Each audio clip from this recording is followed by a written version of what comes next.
This is the Business of Apps podcast, bringing you actionable insights from the leaders of the global app industry and the world's fastest growing apps. You can find more app news, data, and analysis over at businessofapps.com. Welcome to the Business of Apps podcast. On this show, we invite app industry professionals to cover various topics. We promise to do our best to keep it both insightful but brief. In this episode, we have Marissa Hsu, Senior Designer at Phiture. Marissa, welcome to the Business of Apps podcast. Hello, thank you for having me. Terrific. Thank you for coming. It's February 1st, if you can believe that. Gosh, January is gone already. Okay, let's set the stage for today's conversation. All right. If you ever traveled somewhere by plane, you've got a chance to hear this announcement: boarding complete. If you're lucky to get a ticket on a cruise ship, that long process of staying in a queue and get your stuff and yourself on the ship is called onboarding. Where else do you have a chance to encounter this notion? Well, mobile apps. To explain what exactly do we mean by that, I've got Marissa from the mobile growth consultancy Phiture. Okay, before we will be covering the topic, let's kick off by talking about you, Marissa. What brought you to the app industry? Well, my background is actually in graphic design and social media marketing. I moved to Berlin about 3 years ago, working in e-commerce and B2B visibility platforms. And yeah, now I'm at Phiture doing app growth. So it's definitely a growing industry and I really enjoy it. How do you enjoy Berlin so far? Right now it is just rainy and dark, but the summers are really nice. I'm also from Seattle, so I feel like people always complain about the Berlin winters, but I, again, grew up in Seattle, so I'm used to the rain. Got it. So it's easier for you, no complaints. Yeah. Right. So I'm a big fan of Berlin myself, and I guess I shouldn't be complaining either because we have got the chance to have the same weather over here in Odessa, in Ukraine. Anyhow, all right, jokes and puns aside, what is onboarding for a mobile app? Why it's important? Can you give us a quick recap of how mobile app onboarding has been evolving over the years, perhaps?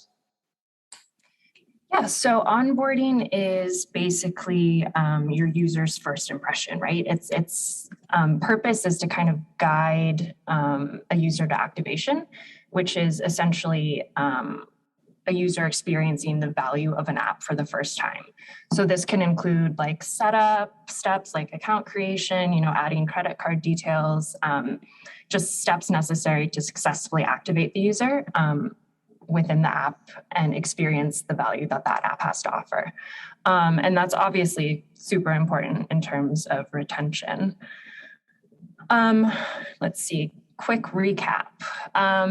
I would say the biggest kind of learning over the years is this kind of one size fits all approach. That's how onboarding kind of started out. And now I think there's, in-app surveys, differentiated onboarding, dynamic paywalls, all of these things that kind of create a tailored experience to the user that have developed over time. So people are actually giving a real educated thought of how this process should be arranged, because right now they have a pretty good understanding based on data on research done on other apps. If anybody can remember 2008, 2009, when apps were new, nobody had any clue about what is onboarding. Partially, probably people had an experience of just transferring how the onboarding process was conducted for websites, trying to borrow certain components, but I guess it was pretty clunky back in the day. But by now, so much of our experience and data you can accumulate and stop guessing, know exactly where you can, you can make mistakes, what you should avoid, right? Yeah, definitely. And every user their journey is different, so their onboarding should be too. Okay, so what are the best practices for onboarding? I assume you have a big list of to do for what consists what is the proper onboarding process. Let's kind of briefly run through that list and then feature the most important items that should be on the list of an app marketer, the ones that he or she should be focused on. I mean, I guess in terms of app marketing, so keeping in mind that that onboarding starts with user acquisition, right? So you need to align with those users' expectations. I think a lot of onboarding problems come from this kind of misalignment between promises made or expectations that might be different from the user acquisition side. So just being sure that there's kind of a continuity and delivering on those expectations that are set in the app stores, and also reinforcing those value propositions within the first session of the app, I think is really important. Also on the terms or on the page of value propositions, just kind of leveraging those wherever you can see fit, and doing this in a quantifiable way, right? Like Headspace, I think, mentions like just 10 days of Headspace can increase happiness by 16%. And that's so much more effective than like, hey, check out our meditations. You know, like it's good to have the numbers to back those things up. So right off the bat, you're telling people what they should expect, not just in very vague, broad terms, but some specific numbers that will give them the feeling of what they should expect, what it's going to look like once they start using the app, right? Exactly. Yeah. Also, pre-permission prompts is something that we consider a best practice. This is specific to iOS. But it's basically before you ask for like location services or notifications, which is especially important for CRM, priming the user with a screen that says, hey, this is the benefits of you opting into this, and then hitting them with that system prompt. Because a lot of times apps just show the system prompt first, and then users are obviously going to, like, it just hits them and they're like, no, I don't know, get out of here. So giving them the benefits, I think with pre-permission prompts is also considered a best practice. Some little like UI or UX details, progress indicators for celebrating success and motivating users to complete the onboarding process. Like gamification right now, I think is a really big buzzword, but it does work. Oh yeah. You know, celebrating those little wins is very beneficial. So I guess when you're an app marketer and trying to figure out how the onboarding process should look like, and you come to the step when there's got to be a screen that will be asking your users permission to track their location, the information that's important. Just try to walk in their shoes. Do not do anything that yourself would be rejecting.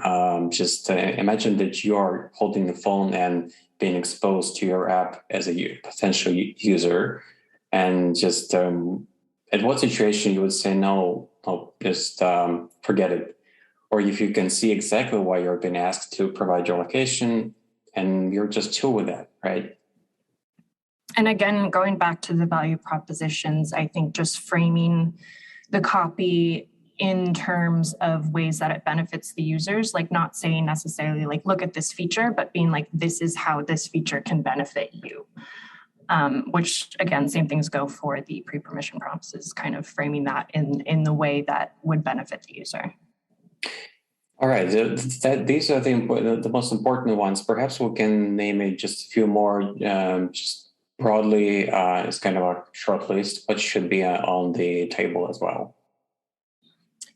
I think as a best practice, granularity, not having a lot of different things going on the screen, just keeping it like one step per page.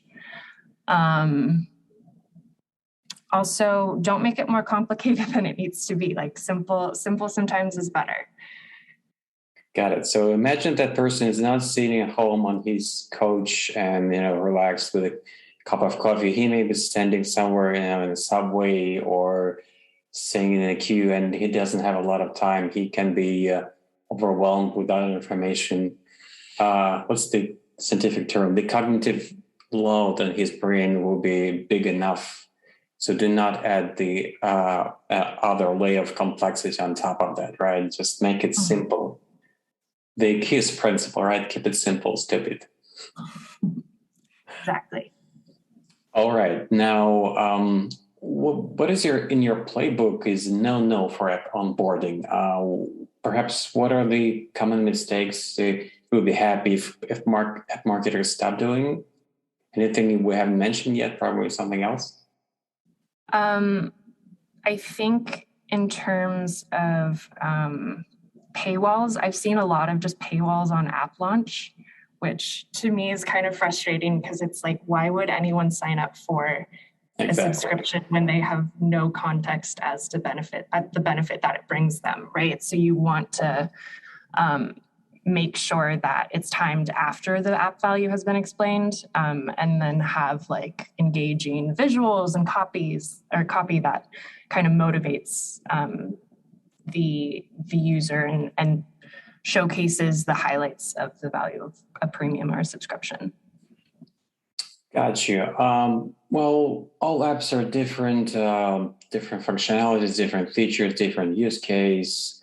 Can you think of an app or probably an app category, if that will make more sense, that kind of requires the shortest or the longest onboarding process, if that makes sense? Sorry, say that one more time. So looking at your experience, can you recall the quickest and the longest app onboarding process? Like in some case, logically, it was, the best way of making the onboarding process really quick, just a couple of steps. And that was the only, couple of steps that were necessary. But perhaps the longest case would be an app which did require to have multiple steps and but that was the right way to do it. Like having less, just a few steps wouldn't make sense in that case. Kind of the longest and the shortest path. Perhaps not an app, but the category of apps. Yeah, I mean, so the shortest that comes to mind is Adidas, which is essentially they just had like some pre-permissions and like asking your shopping preferences. But I actually didn't feel like that the short onboarding worked very well, because registration is obviously something that's super important when it comes to e-commerce, or you need to put in your details, you need to put in your card and stuff like that.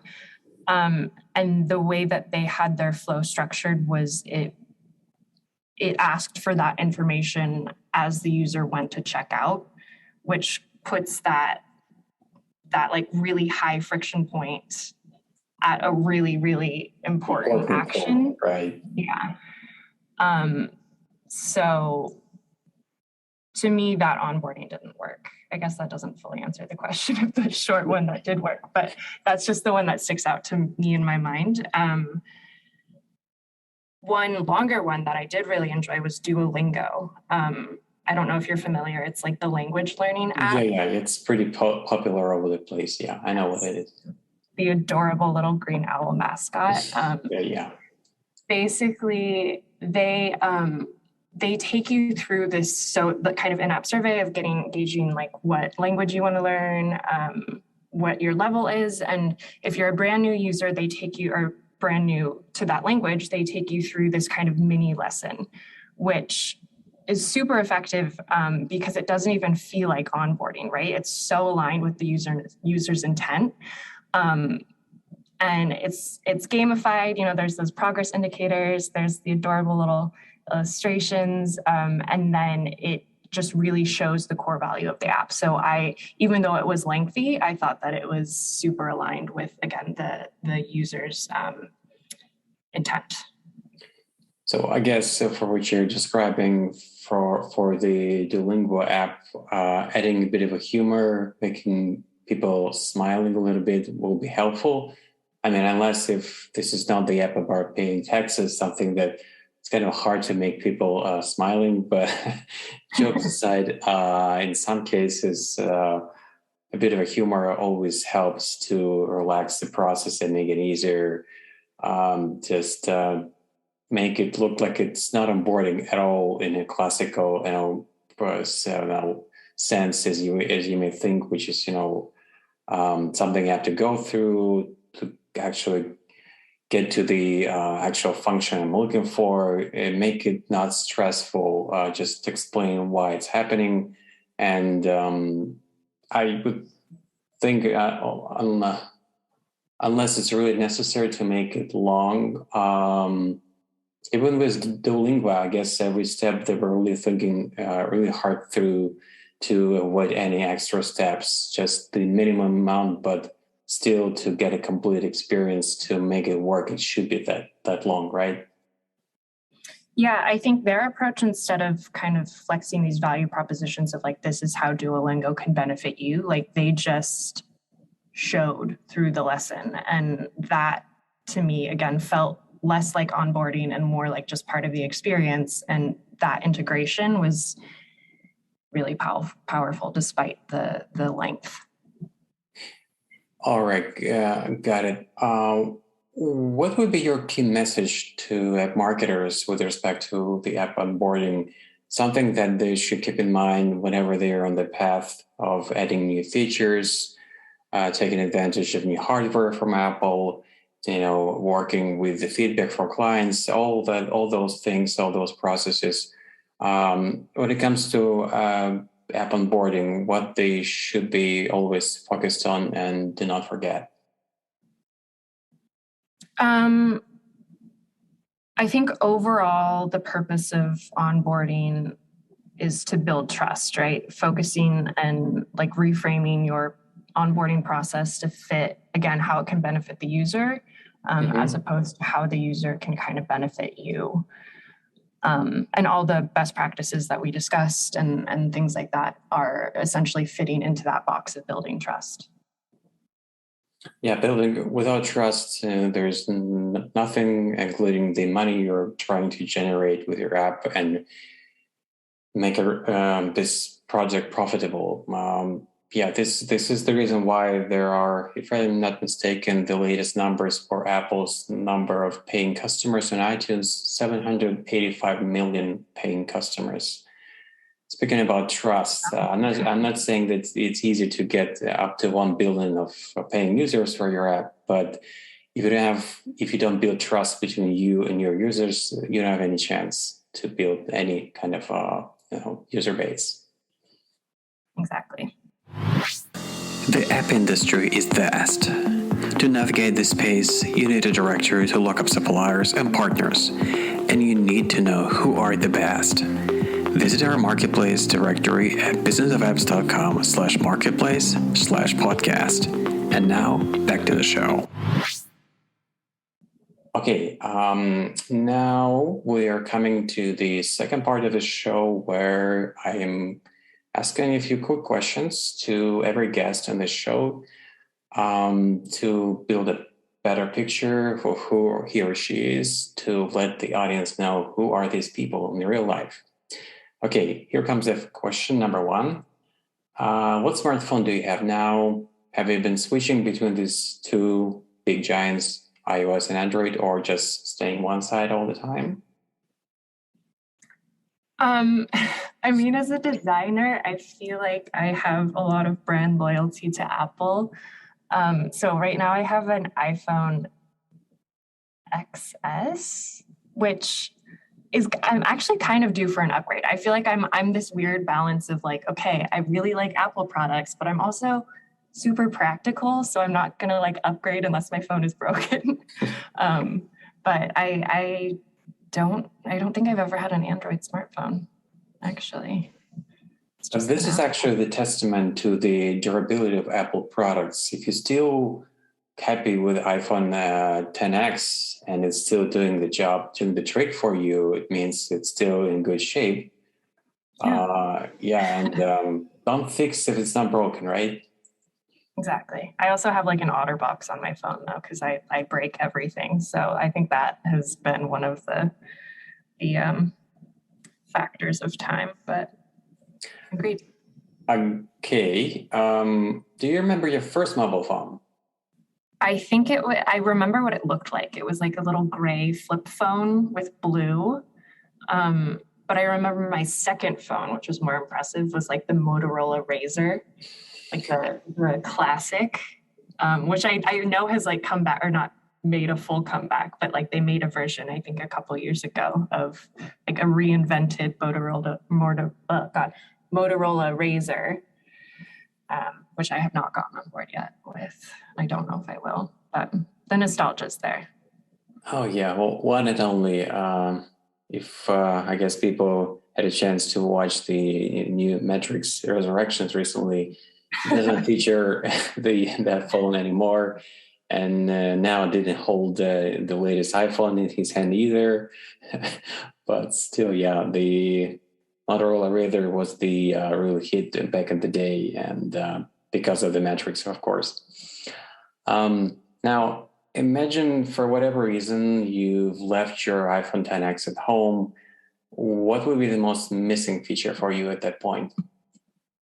I think Google Maps, my sense of direction is almost non-existent. So definitely Google Maps. I feel like I need that just to navigate daily life. It's that bad. Got it. All right. What new app technologies are you most excited about? Something that you're thinking should become a reality on the smartphone you're using. Probably not now, but in the future. Some new tech that you're waiting to arrive on smartphones. I mean, I guess I'm more excited to see technology kind of like blossom in ways that adds clear value to our lives. Like we talk about driving impact, and like, you know, TikTok and Instagram are great in the monetary sense, but I'm excited like for technology to blossom with like sustainability or connecting resources. Like there's a Berlin startup called Too Good to Go that resells food that would otherwise go to waste. So I think concepts like that are, especially what we need in times like this. So enough of apps for making photos, enough Instagram clones, more apps that actually making way more sense in the world where environment is, priority number one. And it should be, even though it's not for many people. So see how can mobile actually help for that purpose, for that cause, right? Mm-hmm, exactly. Okay, that was actually my last question. But before I let you go, how can people get in touch with you and know more information about what you do? Well, you're always welcome to reach out on LinkedIn. Or if you want to learn more about Phiture, you can check out the website at phiture.com. Phiture spelled with a PH. Yeah, people should remember that, not Phiture, but Phiture, the different Phiture. All right. Thank you, Marissa. Thank you for coming on our podcast and being with us. Thank you. Yeah, bye-bye. Thank you for having me. And that was Marissa Hsu, Senior Designer at Phiture. To listen to more episodes, subscribe to our podcast on iTunes, Spotify, Stitcher, Google Podcasts. Just search for Business of Apps and you will find us easily. We release episodes on Mondays, so subscribe and you will be able to get new episodes on your smartphone, tablet, or computer as soon as we release them. And please don't forget to leave us a review or comment on iTunes. It is highly appreciated. And all episodes will also be available on businessofapps.com. Thank you for listening. See you next week. Thank you for listening to the Business of Apps podcast. For more, head on over to businessofapps.com.